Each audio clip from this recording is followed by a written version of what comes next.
Hey everyone. So we're gonna do an actual problem together today. Are you excited? Oh, this is lesson 10.1.2. We're in chapter 10 of our book. That means we're at the end. And so to do this little experiment, you'll need a couple things. You can print this out if you want, but you don't have to. If you have tape, and then you're gonna need 2 sheets of just paper. It doesn't matter what kind of paper you use. So I just have regular plain white paper. So we're gonna do the gym bag problem. This is one of my all-time favorite problems. I know I say that a lot, but this is one of my favorites.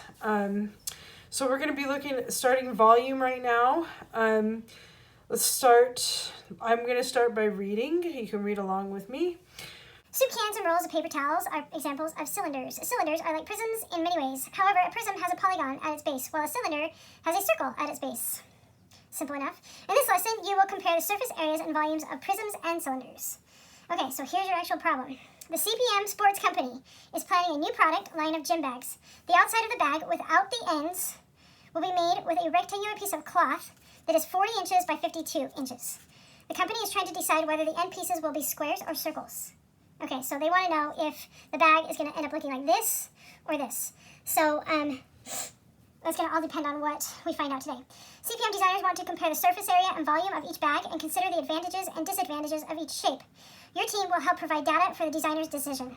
Okay, so the first thing we're going to do, use a standard piece of paper that measures 8.5 inches on one edge and 11 inches on the other to create a model of each gym bag. To model the square-based prism.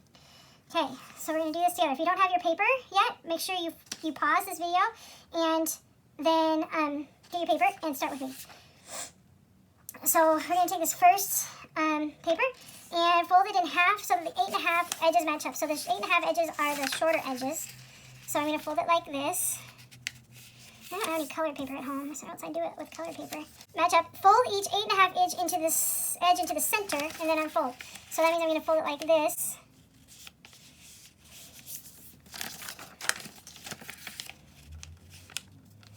And then unfold. Okay, so it should look like this. So that has I can make it like that. Okay, so tape the 8.5 inch edges together to form the lateral faces, the faces that are not the bases of a square-based prism. So open square. Okay, so we're gonna take our tape. If you don't have tape, you can just pretend that they're together. But we're just gonna tape these together so that we can keep this kind of together as a shape. Okay, so there. Okay, there's one shape. Okay, next one. Use a new piece of paper to model the cylinder. Roll the paper so that the 8.5 inch edges match up with one another. So that means they're going to match up like this. Short sides together. Tape the edges together. Okay. Tape the edges together. This is a little bit harder to do with just one person. So if you've got a family member just laying around, dog, cat, whatever you got, grab them, have them help you put these together. Dog, cat, squirrel, rabbit, turtle, whatever you got. All right. So I have my 2 shapes. I should have a rolled up cylinder and I should have, here, you guys see that? I should have those 2 shapes made. Okay, so these are going to represent our bags. Okay, so sometimes when if you have a gym bag, you can go buy a square bag and a cylinder bag, and most of the time you buy these bags just because you like the way they look. But when you're a company making them, then you have to think about how much fabric you're going to use, how much space is going to be, how much stuff you can stuff in it. Like some people, most people don't even think about it, but some people have to think about how much equipment they're taking and what shape will actually fit in all of their equipment. And believe it or not, even though our papers are still the same size, the volume will be different depending on how you shape that fabric. So we're pretending these are fabric. Okay, so our task, use the models for reference. These are just reference. This is not the actual bag. Find the surface area and volume of each bag. How much fabric will it take to make each bag? How much will each bag hold?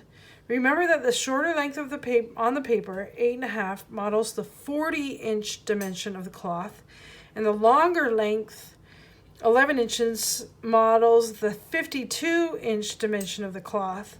The model you have created is not to scale. Okay, so that's important. So I'm going to actually write some stuff down here because I want to remember that. So this 8.5, this is my 8.5 inch side, and that represents the 40 inches. So this from here to here, this is 40 inches on my real model. And then if I were to look at this length all the way around here, that total, the total would be 52 inches on both sides, right? So I've divided it up in this particular case into 4 sides, but the total, and I'll write total, is 52 inches. Okay, so that means on this one, this length is 40 inches again, from here to here, and then around, all the way around here,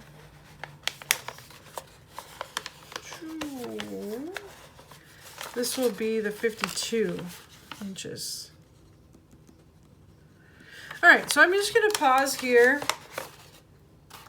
Now I want you to kind of think about how are you going to find